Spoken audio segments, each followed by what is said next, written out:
Gitanjali Mukherjee, Assistant Professor of Electrical Engineering Department of Narula Institute of Technology. In this class of circuit theory and network, today we are going to discuss on the introduction part of two-port network. In this video consists the two-port network, the relationship of two-port variables, open circuit impedance parameter, short circuit admittance parameter, and the examples. Now, when the number of impedances are connected together to form a system that consists of interconnected circuits performing a specific or the assigned function is known as network or the circuit. And the common network elements for the electrical network is the resistance, inductance, and the capacitance. Now, the elements can be characterized as the linear, nonlinear, unilateral, bilateral, active elements, passive elements, whereas circuits can be classified as the linear, nonlinear, unilateral, bilateral circuit, active circuit, passive, lumped and distributed, the recurrent and the non-recurrent network that we have discussed till now. But it is also possible to classify it according to the available port in the network. Now, the port is the pair of nodes across which a device can be connected. And till now, we have learned the only one port network where it is diagrammatically represented by a rectangular box, and to connect it with other network, it must have two terminals.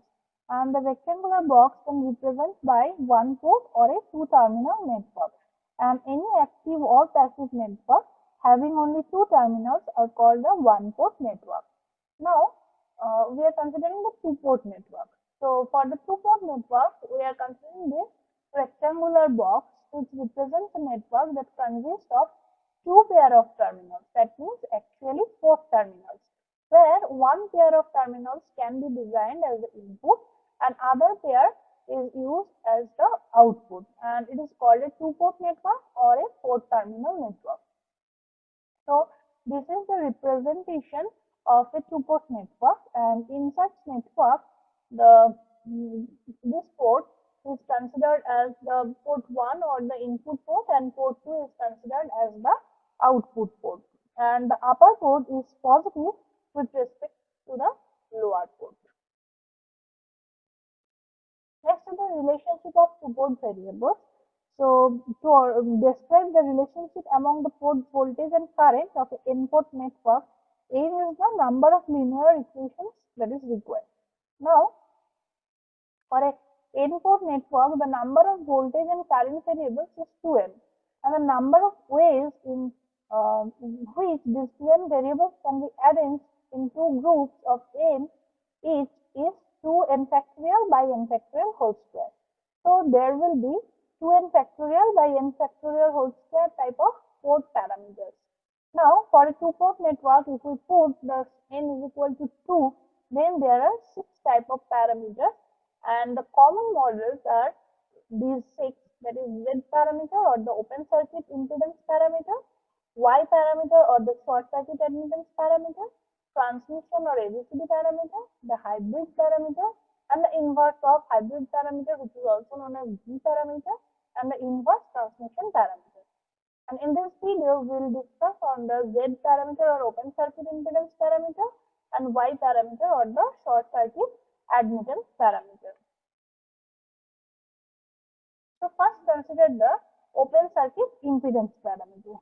Actually, this open circuit impedance parameter is applicable in the transistor as well as long distance transmission line. Here, we are considering that the input voltage and output voltages are V1 and V2 respectively, whereas the input current is I1 and output current is I2.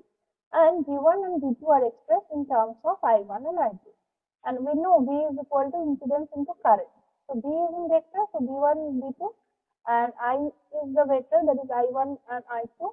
So, from this matrix, we can write the equation V1 equal to Z11 I1 plus Z12 I2, whereas the V2 is Z21 I1 plus Z22 I2. Now, we have to consider two cases. For the case 1, we are considering that the output port is open circuit, and when the output port is open circuited, this I2 becomes 0.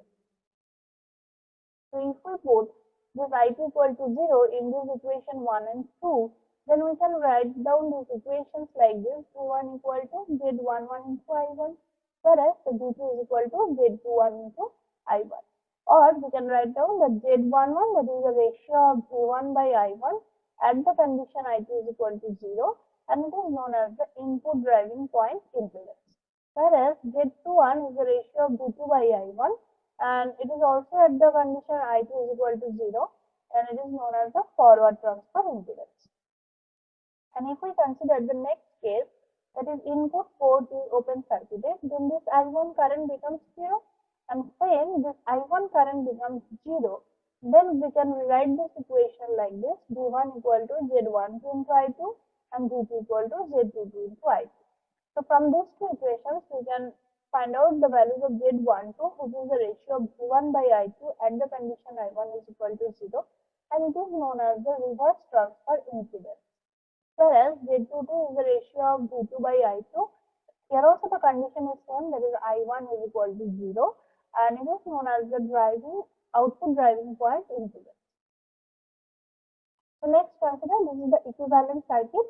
Here the impedance is Z11 into I1, and this one is Z12 into I2, as it is depending on the output port current. So it is a depending source, and it is a depending voltage source, because Z2 into I2 gives the voltage. Here also this Z21 into I1, and it is a depending voltage source. It depends on the voltage, depends on the primary current, that is the I1 input current. So this is the overall equivalent circuit of the open circuit impedance parameter or the Z parameter. Next is the short circuit admittance parameter. Here we are considering that the input voltage and input currents are V1, I1, whereas the output voltage and output current are V2 and I2. And here in the circuit involving the Symbian technology, and it is also used in waveform, the shaping of the shaping technology of waveforms. Now, in the Y parameter, I1 and I2 are expressed in terms of V1 and V2. And we know V is equal to I into Z, or it can be written as I equal to V into Y, whereas Y is the impedance. Admittance. Z is the impedance and Y is the admittance. So, in the matrix form, we can rewrite the equation I equal to Y into V, or I1, I2 equal to Y11, Y12, Y21, Y22 into V1 into V2. So from this matrix form, we can rewrite the equation I1 equal to Y11 V1 plus Y12 into V2, whereas I2 equal to Y21 V1 plus Y22 into V2. Now we are assuming that output port of the two-port network is short circuited, and when output port is short circuited, the V2 becomes 0. So the I1 is Y11 V1, or Y11 is the ratio of I1 by V1 at the condition V2 equal to 0, and it is known as the input driving point admittance.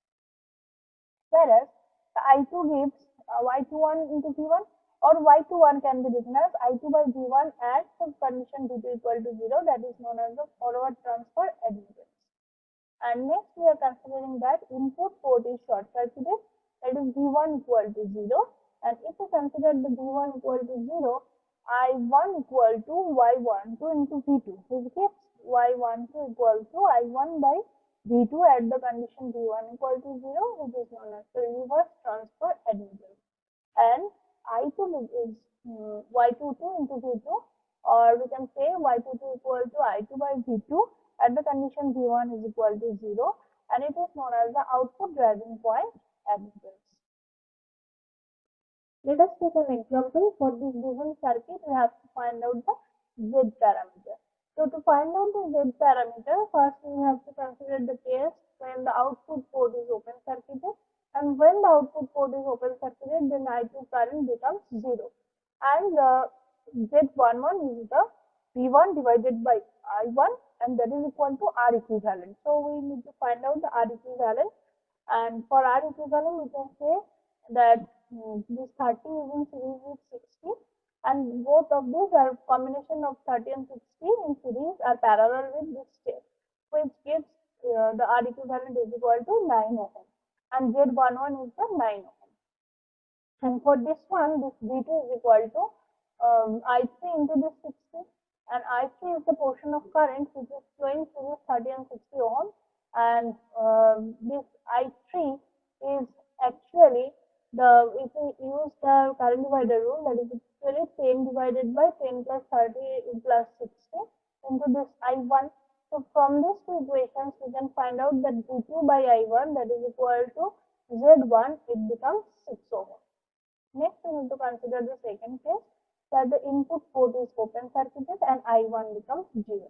And when the I1 becomes 0, the R equivalent, that becomes the 30 series with 10, and that is in parallel with 60, and it gives us 24 ohm. And the Z22 is equal to V2 by I2, and that is equal to 24 ohm. And for the V1, that is equal to I3 dash. If you consider this I1 is equal to 0 and this I2 current is divided into I3 and I3 dash, then I3 dash is equal to 10 divided by 60 divided by 10 plus 30 into 60 into I2. So from this V1, that is equal to this much I3 dash into 10. So the Z12 is the ratio of V1 by I2, and it gives us 6 ohm. So in this step, we can find out the that is Z11, that value is 9 ohm, Z22 that is equal to 24 ohm, and Z21 and 12 it becomes 6 ohm. Next, take another example. Here we have to find out the Y parameter of the given circuit.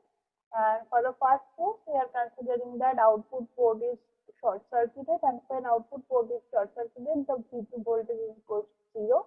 And here the R equivalent becomes 2 parallel with 2 and series with 1 ohm, and 4 is not working due to the short circuit path. So the R equivalent becomes 2 ohm, and the V equal to 2 into I1. From this equation, we can find out Y11, which is the ratio of I1 by V1 and V2 equal to 0, and it gives us 1 by 2 more. And Y of 21, that is equal to I2 divided by V1, and I2 current is the opposite of this I1 minus I3 current. So we can put these values and then find out the value of Y21, that is equal to minus 0.25 more, or minus 1 by 4 more. And for the second case, we are considering that input port is short circuited and V1 is 0. So in this way, we can find out the R equivalent where this 1 and 2 is in parallel combination, and which is in series with these two, and all this combination is parallel with this 4. So it gives us 8 by 5 ohm. And now V2 is the R equivalent into this I2. So from this equation, we can find out Y22 is equal to I2 by V2, and that is equal to 5 by 8 more. And we know that this I2 is the summation of I4 plus I3, or we can write down I4 is equal to I2 minus I3, whereas this I2 is equal to V2 into 5 by 8, and this I3 is V2 divided by 4. So it gives V2 divided by 8. And minus of I1, from this equation we can find out minus of I1 is V2 by 8 into minus 2 divided by 3, which gives us Y12 is equal to minus 1 by 4 more. So from this equation we can find out the values. Y11 equal to half, Y21 equal to minus 1 by 4, Y12 is equal to minus 1 by 4, and Y22 is equal to 5 by 8 more. So in this way, we can find out the different parameters, which is the Z parameter and Y parameters of the given circuit. These are the references. Thank you. Hope after this video lecture you have a clear idea about today's topic. Now we will go through some questions answer session in the context of this video lecture. Now you are requested to go through gradually and try to solve the MCQ questions by your own. Answers are also attached at the end of each question.